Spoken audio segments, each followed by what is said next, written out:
بزرگان دین فرماتے ہیں کہ اگر کوئی چاہتا ہے کہ اس کا دل صاف ہو جائے، گناہوں سے پاک رہے، نورانی بن جائے،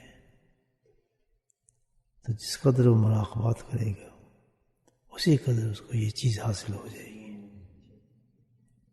یہ بہت ہی بڑا ایک علاج ہے مراقبے کا۔ نبی کریم صلی اللہ علیہ وسلم کی سب سے پہلی عبادت جو تھی وہ مراقبہ تھا۔ مراقبہ جو ہے ایک بہت ہی مفید چیز ہے۔ اس کا طریقہ یہ ہے کہ دل کی توجہ جو ہے مکمل طور پر اللہ کی طرف رکھنی پڑتی ہے۔ آپ سمجھیں کہ یہ ایک پریکٹس ہے، تمام توجہوں سے ہٹ کر وہ تبتل رہی تبدیلا۔ ایک پہلی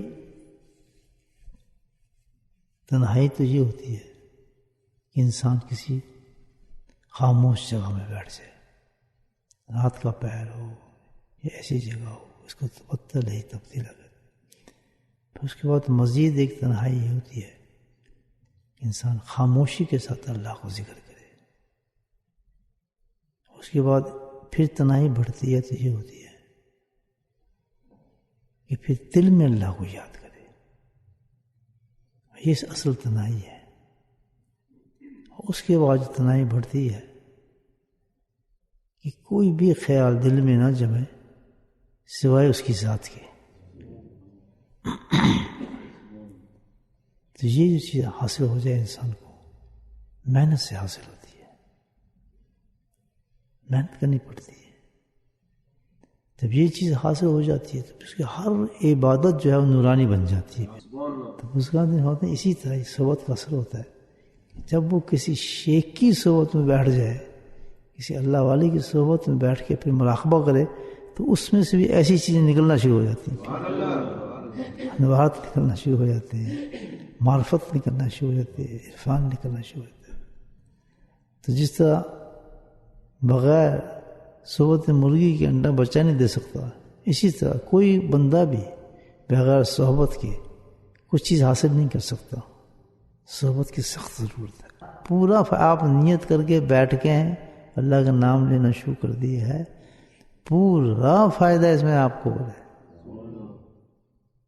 اس کی مثال بڑی اچھی۔ جب آپ کھانا کھاتے ہیں تو وساوس آتے ہیں نہیں آتے؟ خیالات جاتے نہیں تو کھانا کھاتے انسان کے، جا رہے نہیں جا رہے؟ اس کا خیال آ رہا ہے کہ اس کا خیال ہے کہ کھانا کھائے جا رہا ہے۔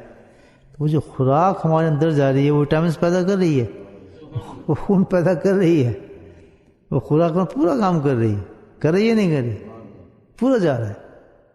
تو خیالات آ رہے ہیں لیکن کھانا آپ کو پورا نرشمنٹ آپ کو دے رہا ہے۔ وہ تو اللہ کا نام ہے۔ جب اللہ کا نام اندر جا رہا ہے تو آپ کو فائدہ نہیں دے گا؟ تو اس نقصان کی بات نہیں۔ خیالات آنے دیں، کچھ بھی ہو رہا ہے دماغ میں، کدھر خیال جا رہا ہے، بس اس کو ہٹاتے رہیں، ہٹاتے رہیں، اس کو ذہن سے ہٹا کے پھر اللہ کا نام لینا شروع کر دیں۔ آپ اللہ کا نام لینے بیٹھیں، ایک دم خیالات آنا شروع کر دیں، دیکھیں او یہ تو خیال آ رہا ہے، ایک دم پھر ہٹا کے پھر اللہ اللہ شروع کر دیں۔ اسی جدوجہد کے ساتھ کیا ہوگا؟ الحمدللہ ایک دن ایسا آئے گا کہ خیالات بالکل مٹ جائیں گے اور اللہ ہی اللہ رہ جائے گا۔